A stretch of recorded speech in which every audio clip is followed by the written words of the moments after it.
Welcome to this week's edition of Faith Stories. I am joined this week by Jolie Pinkston. She is a student at IU, which you'll hear more about very soon. She's been attending Faith Church for her entire life, and we are very glad to have you here today. Thanks. Happy to be here. Yes, so glad to see you. So today you're going to be talking about how comfort is the thief of growth. That's your topic.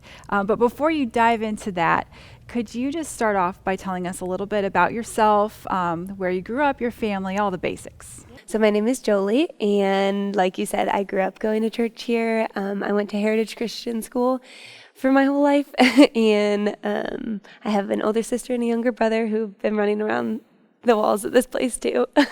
And like you said too, currently I'm a student at IU and studying business. Okay. So you've had a lot of consistencies in your life, at least early on, a stable family, same school for 13 years, same church for many, many years.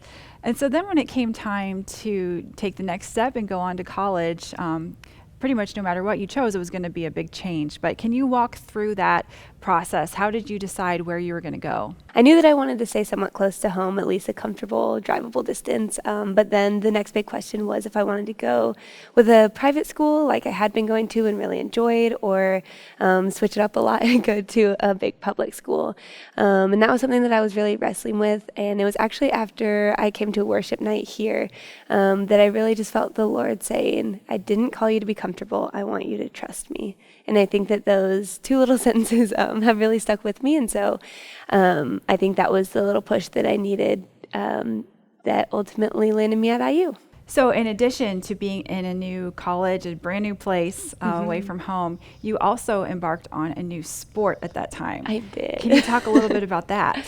Yeah, absolutely. So my senior year, I wanted to try something new in the spring, and my brother was a freshman at the time, and he was like, if you try track, I'll do it with you. And I thought that that was adorable and was like, great, an opportunity to spend more time with my brother before I leave.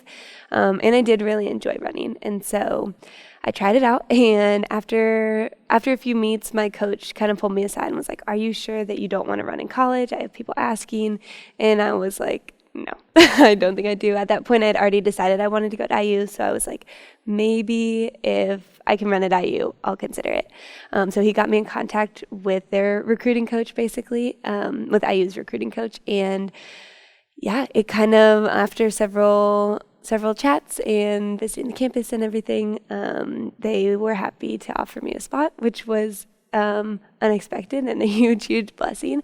And so that was kind of the initial how I got to even run at IU. And then since then I am actually on the cross country and the track teams, which cross country is definitely not my specialty or what I would choose to do. And that's something you had never done before, right? Right. College cross country was your first experience. Mm-hmm. That just amazes me. Yes, so that was an entirely new experience, which I think was a blessing in a way, because I didn't really have anything to compare it to. It was just like, I know this is going to be hard, but I'm going to do what they tell me to do, and hopefully get better through that. And it just was such a blessing, although very, very difficult, just to meet so many people and have the opportunity to run at a very competitive school. Yeah, I think that's really amazing. You hear people training their whole lives to try and get on a team in college, and your story is just so cool how it worked out almost randomly with your brother asking you that question. Right. Yeah. What events in track did you do in high school, and what did you do in college? Mm-hmm. I ran pretty much just the 800 in track in high school, a few 4x4s, which is pretty much what I do now as well. Sometimes they throw me in the mile.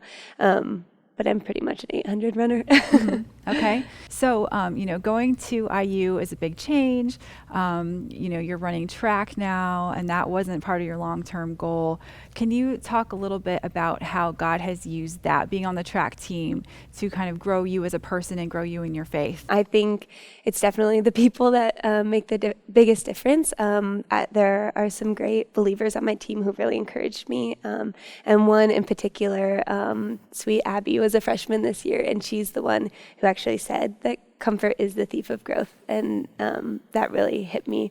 It was kind of when we were talking about how we've been growing over the summer. And she said, I know that people say that comparison is the thief of joy, but I also think that comfort is the thief of growth. And I thought that was just such a fitting thing given my story of how I got to IU and, competing at a high level and training at that level is also really difficult. And so I thought it was just a cool way to kind of tie everything in of, wow, yeah, you really grow so much more when you're not comfortable.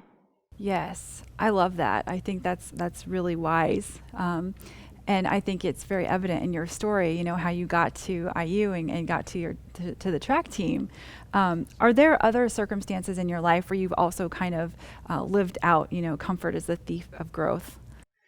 Absolutely. I think after she said that, I started kind of looking for patterns or things that had happened, and I'm like, wow. Yeah, that when it was a time of a lot of growth, that was often a time where I had made an uncomfortable decision or was just in an uncomfortable position. I think one of the first that comes to mind is last summer I had to figure out what I was going to do for an internship for my degree. And 2 summers ago, I had gone to Israel with a group called Passages Israel, and it was an incredible experience. They help send Christian college students to spend 9 days learning about Israel and Christian faith and Jewish faith. And so I really loved the mission of them. And so I reached out asking if it would even be possible to have an internship there.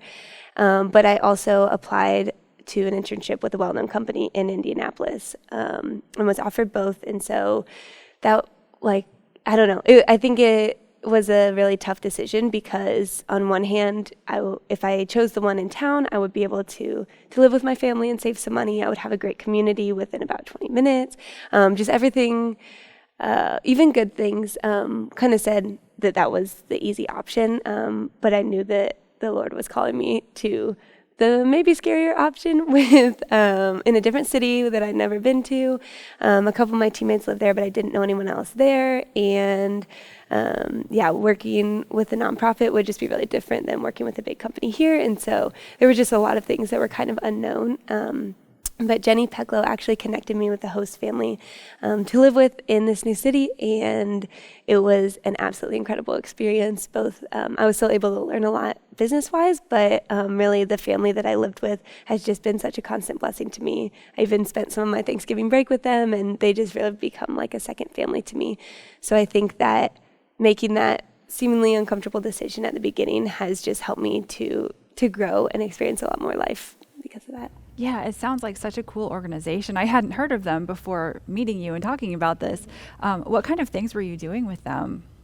Yeah, so I was helping out just in their business operations. So it ended up being a decent amount of accounting, but I also was able to work with a lot of different groups. So I was able to look more at what involves in planning trips and just, a lot of different aspects of what they do. Yeah, what a wonderful opportunity. Mm-hmm. Yeah. Now, you've talked about comfort being the thief of growth, but you're someone who very much values rest and values taking time to slow down, mm-hmm. which I know you have a lot going on, so that probably takes a lot of planning and work. But can you talk a little bit about the difference between comfort and rest and what that means to you? Absolutely. I think that it was something that I hadn't thought about much actually before we were talking about this, but I think there is an important distinction because I think that comfort is oftentimes a lot more passive, and it's something that you maybe don't recognize that you're comfortable until something disturbs that comfort. So it just can be a place where you can almost be stuck, where I think that rest is something that's very intentional, and it's intentional time spent with the Lord or in community for the betterment of your faith and your soul. Yeah, so you've taken this practice of resting and you do it in a sort of weekly official way. Talk a little bit about that. Yeah, so 2 years ago I went to Urbana, and someone was speaking about rest, or they recommended a book. It was called Sabbath Keeping, Finding Freedom in the Rhythms of Rest. And I went and bought it immediately. And I think that really helped frame my mind about what Sabbath means and what it looks like and how it really is such a gift from the Lord. It's not like, oh, I can't do any work this day, but it's really a reminder that I don't have to work in order to like please the Lord, but this is a day that he has given me to rest in him and to do life-giving things that maybe I don't make time for during the week.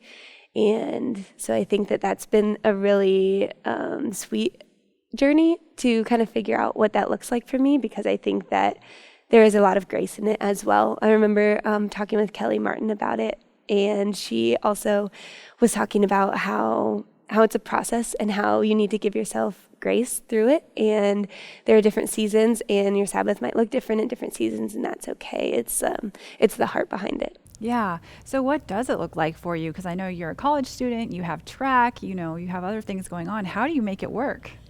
Yeah, it definitely, like I said, kind of looks different in different seasons, but I generally try to limit some of the things that I normally do during the week. I don't really check emails or work on homework or go on social media. Just try to have a break from some of those things that can tend to consume my mind or just make me more anxious or those kinds of things. And I try to be really intentional about spending time with other believers and spending alone time, either journaling or in the Word or reading, just doing some things that I enjoy and I know are good for me, but maybe aren't as big of a priority during the week or just seem to get pushed aside. Mm-hmm. So if you don't mind sharing, like, what does a typical Sabbath day look like for you? So I think I have practice in the morning on Sundays, and so I go to that, and then after that I try not to do anything that's working out solely for the purpose of being more fit or something like that. So going to the park would be fine because that's something I enjoy.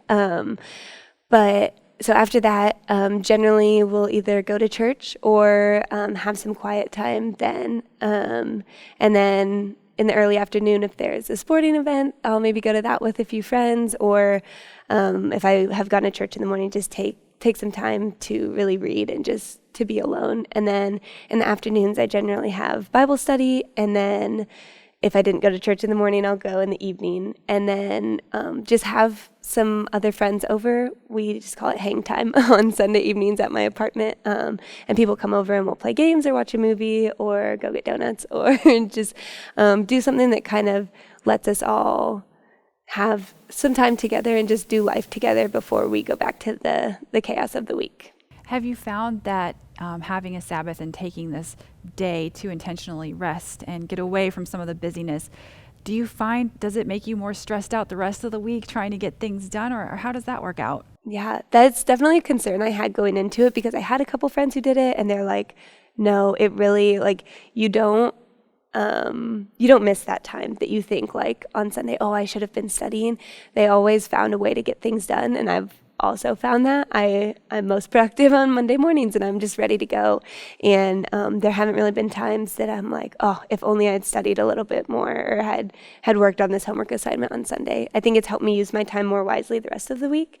So in the past, if I maybe wouldn't have worked on something on a Saturday morning, but I have a couple hours, now I'm a lot more intentional about that so that I can have that intentional resting time on Sundays. And so I think overall it's been a really good thing, although it was intimidating at first for sure. It's overall, it is a restful thing and not a stressful thing. Do you have any advice or any tips for getting started for somebody who maybe has never done a Sabbath weekly before?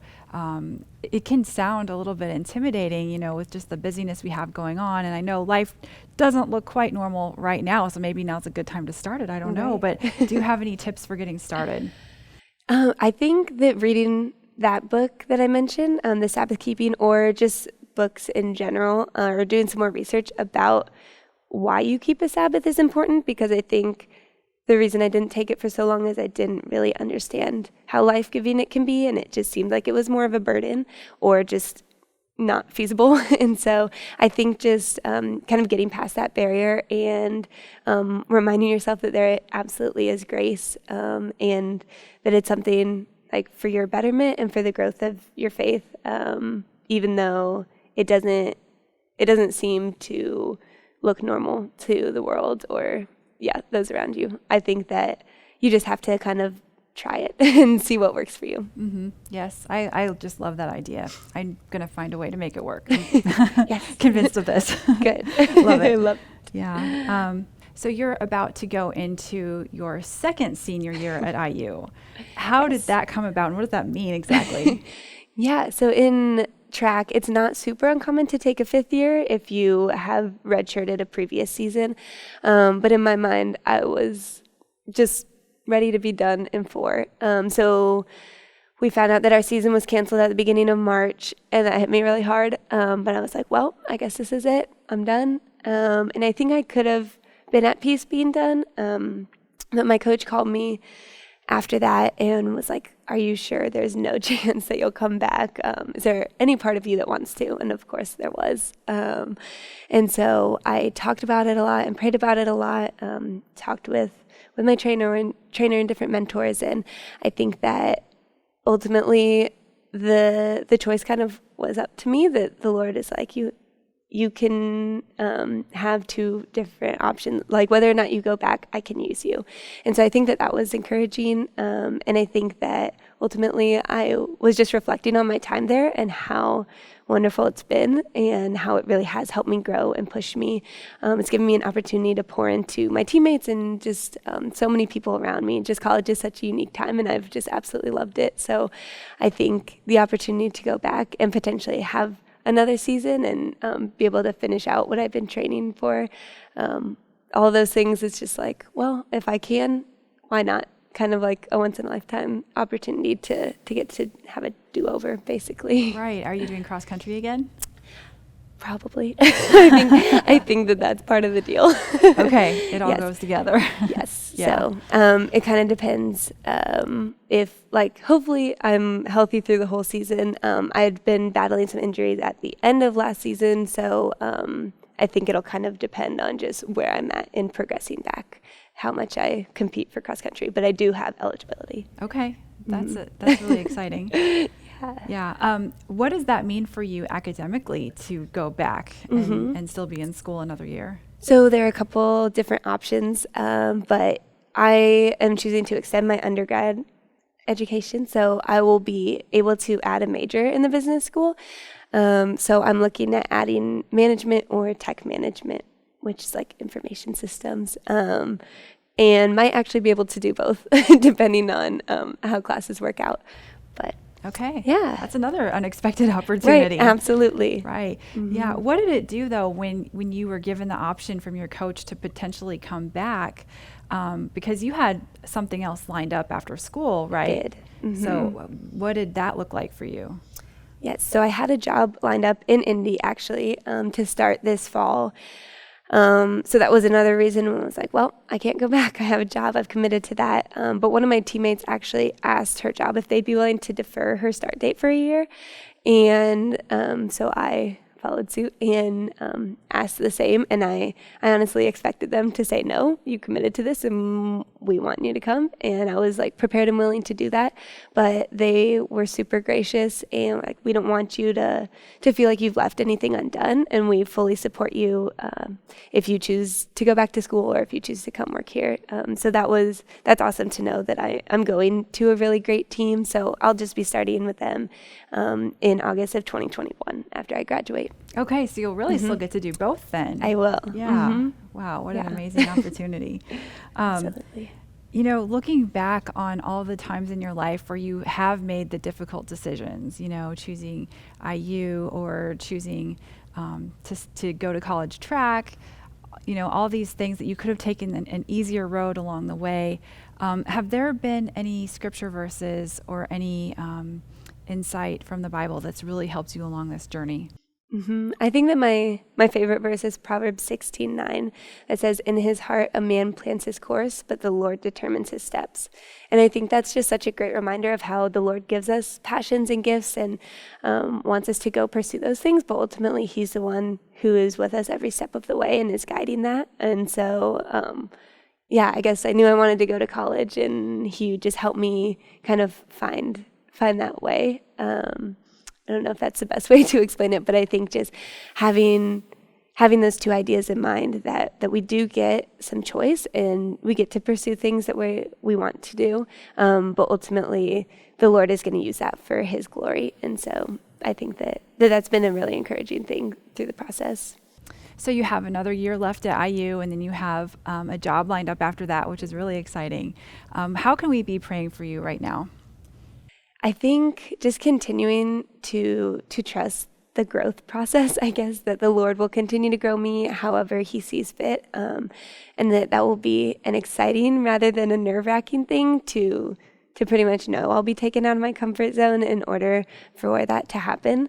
And then I think also for my 5th year, I think I mentioned earlier, I've battled some injuries in the past, so just that I'll be able to stay healthy and be able to perform to the best of my ability, and really be able to be present with my teammates, because I think that's one of the hardest things of being injured is not getting to train with teammates consistently. So I would love as many opportunities to, like I said, continue to pour into them as much as possible. Mm-hmm. Yes. Well, we'll be praying for you, and I want to hear updates on how the season goes. It's Absolutely. so exciting that you get another chance to kind of have some closure when that was taken away from you before. Yes. So it's cool to see how that worked out.